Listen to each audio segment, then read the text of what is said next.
ជំរាបសួរអ្នកទាំងអស់គ្នាស្វាគមន៍សាជាថ្មីមកកាន់វីដេអូថ្មីថ្ងៃនេះមានរឿងថ្មីមួយចង់ចែកជូនអ្នកទាំងអស់គ្នាទស្សនានឹងចំណងជើងថាគិតកម្មស្នេហ៍ហៃសូតើចំណេះសាច់រឿងនេះឆ្ងល់ឆ្ងាញ់និងកំប្លែងយ៉ាងណាជួយជំរុញអ្នកទាំងអស់គ្នាជាដំបូងអ្នកគ្នាគាត់ចូលនៅក្នុង website របស់ admin មកឈ្មោះថា tina.com វាជាដំបូងគឺបែបនេះដល់ពេលអ្នកគ្នាចូលមើលហើយអ្នកគ្នាគាត់ scroll មកខាងក្រោមមករួមមើលសាច់រឿងដែលយើងចង់មើលសាច់រឿងយើងនៅខាងក្រោមអ្នកគ្នានេះបើសិនជាអ្នកគ្នាគឺការ scroll គឺ scroll មើលអីមិនតែល្អមានរឿងណាល្អមើលជាងនឹងទៀតណាតែនេះ review រឿងហ្នឹងគឺថារឿងហ្នឹងក៏ល្អមើលខ្លាំងហ្មងអ្នកគ្នាគិតកម្មស្នេហ៍ហៃសូចុចមួយមកនេះអ្នកគ្នាចូលជើងគិតកម្មស្នេហ៍ហៃសូចាត់តែសាច់រឿងមួយហ្នឹងក៏ផ្សាយឈ្មោះឆ្ងាញ់យ៉ាងណាចូលទស្សនាទាំងអស់គ្នាណាបាទហើយម្យ៉ាងវិញទៀតបើសិនជាអ្នកគ្នារត់ឃើញទេអ្នកគ្នាក៏ចុចលើមេនុយនេះមកនេះថៃ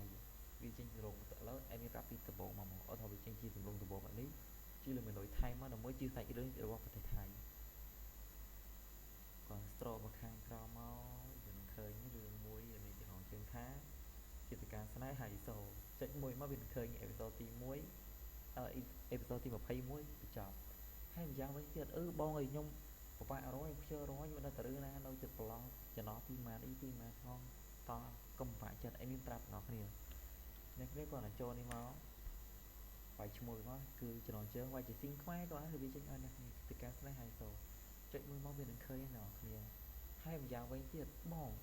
ខ្ញុំមានតម្រងជាទូរស័ព្ទដៃវិញខ្ញុំមានទូរស័ព្ទដៃខ្ញុំចង់មើលរឿងដែរខ្ញុំក៏មើលបានចម្លើយគឺបានអ្នកគ្នានេះជាតម្រងដំបងនៃទូរស័ព្ទដៃអ្នកគ្នានេះគ្នាឥឡូវអេមីប្រាប់ផ្លូវកាត់ដល់ហើយណាអ្នកហើយគឺ scroll តែអេមីចង់នេះលេខផ្លូវកាត់ដល់ទូជាងនេះគឺជាសាច់រឿងរបស់ប្រទេសថៃចេញលើមីនុយថៃមកវាcòn scroll ខាងក្រោមទីដើម្បីរឿងថៃគឺមានច្រើនគ្នា scroll មកខាងក្រោមម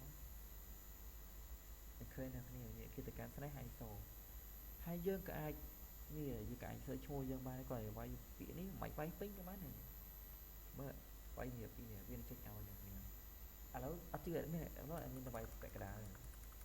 វាយពាក់កណ្ដាលវាយតែគិតកម្មក៏វាចេញឲ្យដែរអ្នកគ្នានេះគិតកម្មស្នេហ៍ហៃសូគិតកម្មអីផ្សេងពីចេញមកមានរឿងល្អៗមើលច្រើនអ្នកគ្នាតែមាន review ហ្នឹងគឺថារឿងហ្នឹងល្អមើលកំ pl ែងតោះអរគុណសម្រាប់ការទស្សនាជួបគ្នាក្នុងវីដេអូក្រោយបាយ